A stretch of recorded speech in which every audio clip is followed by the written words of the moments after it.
बिस्मिल्लाहिर्रहमानिर्रहीम। Welcome to Z law academy. जैसे कि आप जानते हैं कि हमने लेक्चर सीरीज स्टार्ट किया हुआ है कानूनी शहादत ऑर्डर 1984 का, जिसमें हम पंजाब यूनिवर्सिटी के एनुअल एग्जाम्स में जो भी पास पेपर में इंपॉर्टेंट क्वेश्चन आ चुके हैं तो हम उनको वन बाय वन डिस्कस करें। ये आज का हमारा दूसरा लेक्चर है एकम्प्लिस के बारे में कि एकम्प्लिस कौन होता है, और आर्टिकल 16 और 129 बी को डिस्कस करेंगे कि उनमें क्या कॉन्ट्रोडिक्शन है, अगर इसमें कॉन्ट्रोडिक्शन है भी या नहीं। ठीक है, तो उसको हम डिस्कस करेंगे। तो चलिए स्टार्ट करते हैं आज का लेक्चर। सबसे पहले तो हम इंट्रोडक्शन से स्टार्ट करेंगे और एकम्प्लिस के टर्म को समझेंगे।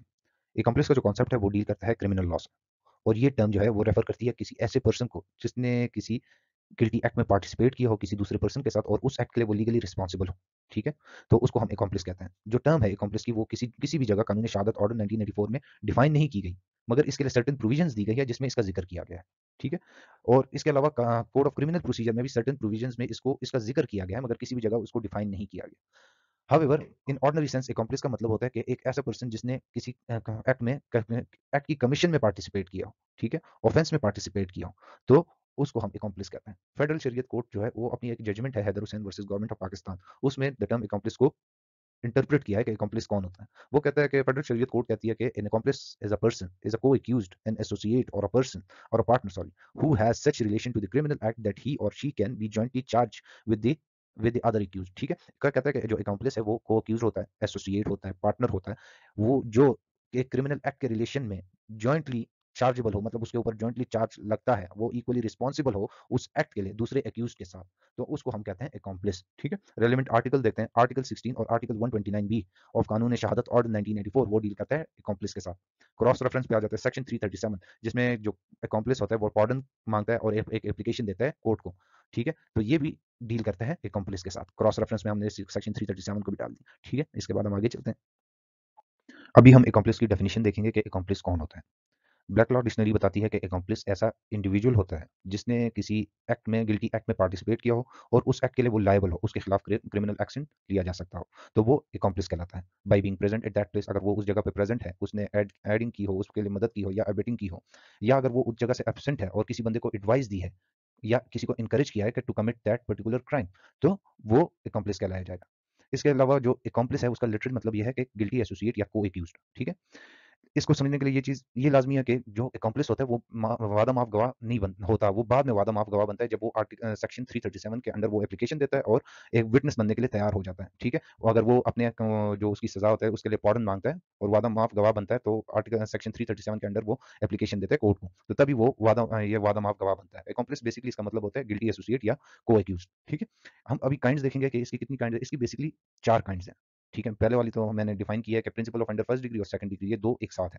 प्रिंसिपल ऑफेंडर फर्स्ट डिग्री कौन होता है? प्रिंसिपल ऑफेंडर फर्स्ट डिग्री वो पर्सन होता है या इंडिविजुअल होता है जिसने एक्चुअली क्राइम को कमिट किया हो, और सेकंड पर्सन वो होता है जिसको हुक्म दिया गया हो कि वो किसी क्राइम को करें, तो वो सेकंड डिग्री में होता है। एग्जांपल से समझते हैं। लेट्स सपोज जो ए है वो असलम है, एक एडमिनिस्ट्रेटर वो बी को कहता है, बिलाल को कहता है कि जाके इस सी को, कामरान को वो दे दो, जहर दे दो। ठीक है, जिसमें ये ए होगा जिसने हुक्म दिया है, बताया है, ठीक है, तो वो प्रिंसिपल ऑफेंडर फर्स्ट डिग्री में आएगा, और जो बी होगा वो प्रिंसिपल ऑफेंडर सेकंड डिग्री में आएगा। ठीक है, इसके बाद हम आगे चलते हैं। थर्ड काइंड हमारे पास आ जाती है एक्यूज की, एक्सेसरी बिफोर द क्राइम। इस काइंड में क्या है? इस काइंड में अकॉम्प्लिस को ये बताया गया कि ये खुद इसमें अकॉम्प्लिस खुद पार्टिसिपेट नहीं करता, मगर किसी सेकंड पर्सन को हेल्प आउट करता है, उसको पैसे देता है या उसको इनकरेज करता है कि वो किसी क्राइम को कमिट करे। ठीक है, तो ये सेकंड थर्ड काइंड में आ जाएगा, एक्सेसरी बिफोर द क्राइम। ठीक है, जिस तरह अभी हम इसको एग्जांपल से समझेंगे कि let's suppose A provides facilities और give financial aid to B to commit murder of D, here A is necessary before the fact. ठीक है, ये इसमें ये है कि लेट्स सपोज असलम जो है वो 10 लाख रुपए देता है बिलाल को कि वो सी को मार दे।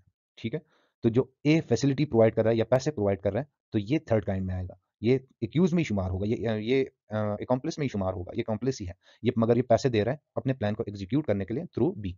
ठीक है, फोर्थ काइंड आ जाती है एक्सेसरी आफ्टर द क्राइम। ठीक है, इसमें कहता है कि ये जो क्राइम कमिट हो जाता है और उसके बाद वो एक जो बंदा उस क्रिमिनल की हेल्प आउट करता है, तो वो भी एक उसमें आएगा, मगर इसके लिए शर्त ये है कि वो इन्वॉल्व हो उसके साथ। मिसाल के तौर पर लेट सपोज हम इसकी एग्जांपल देते हैं कि ए जो है या एक्स जो है, इसको हम नाम से वो कर देते हैं, असलम जो है, वो किसी का मर्डर कमिट करता है, ठीक है, लेट्स सपोज कामरान का मर्डर कमिट करता है और भाग जाता है, तो पुलिस से चुप रहते तो जी सामने आता है, जी को पता होता है कि इसने मर्डर किया है और वो उसको छुपा देते हैं।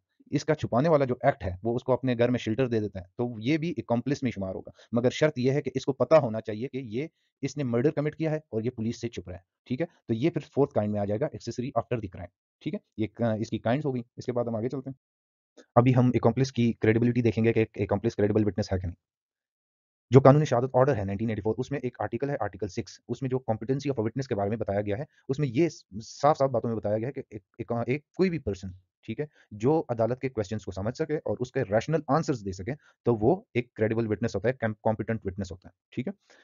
मगर एकम्प्लिस के लिए ये है, अगर वो एक वादा माफ गवाह बनने के लिए तैयार हो जाता है अंडर सेक्शन 337 सीआरपीसी, तो वो एक कॉम्पिटेंट विटनेस है, ठीक है। इसके लिए ये थोड़ा-सा कन्फ्यूजन हो जाता है लॉ स्टूडेंट के लिए या किसी भी बंदे के लिए समझने के लिए, कि जब वो आर्टिकल 16 और आर्टिकल 17 के को पढ़ता है, उस लोगों को ये लगता है कि ये कॉन्फ्लिक्टिंग है, मगर बेसिकली ये कन्फ्लिक्टिंग नहीं है, ठीक है? एक दूसरे के सप्लीमेंट्री है। तो चलिए देखते हैं आर्टिकल 16 को। आर्टिकल 16 क्या कहते हैं?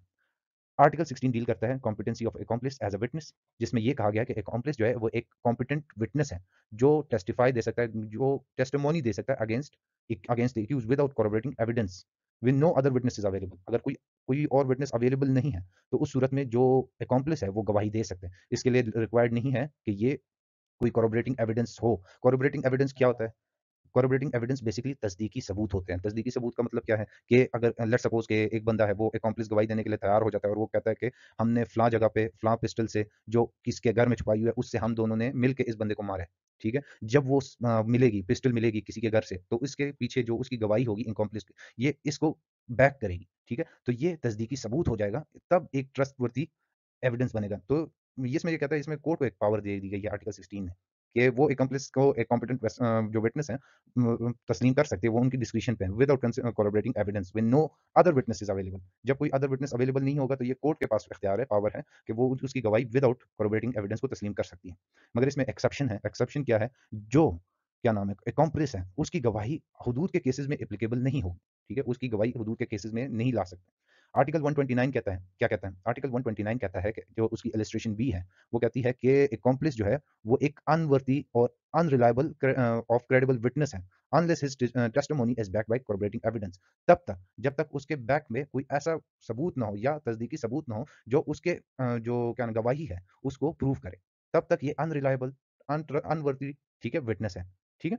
मगर इसमें एक देखें तो इसमें कॉन्ट्रडिक्शन नजर आती है, ठीक है। कॉन्ट्रडिक्शन क्या होती है कि ऊपर वाला आर्टिकल 16 में कहा गया है कि जो इसमें कॉर्रोबोरेटिंग एविडेंस की ज़रूरत नहीं है और उस बगैर वहाँ कॉर्रोबोरेटिंग एविडेंस के इसकी गवाही मानी जा सकती है, मगर आर्टिकल 129 बी में कहता है कि बगैर कॉर्रोबोरेटिंग एविडेंस के इसकी जो गवाही है वो नहीं मानी जाएगी, ठीक है। तो वो कॉम्पिटेंट विटनेस नहीं माना जा सकता।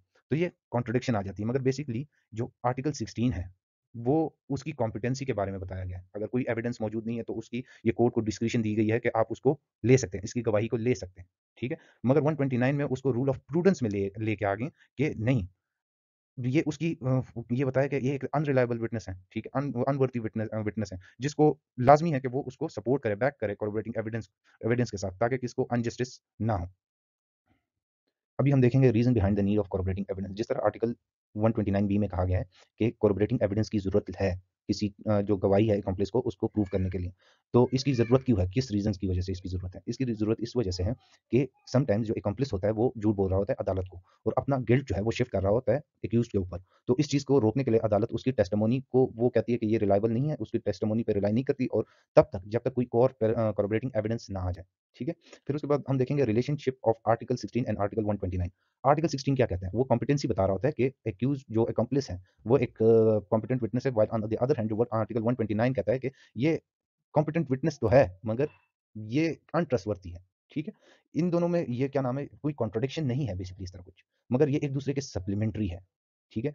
तो बोथ में जो आर्टिकल 16 है वो रूल ऑफ लॉ है, pretend to be rule of law, while article 129 B जो है वो pretend to be rule of prudence है, ठीक है।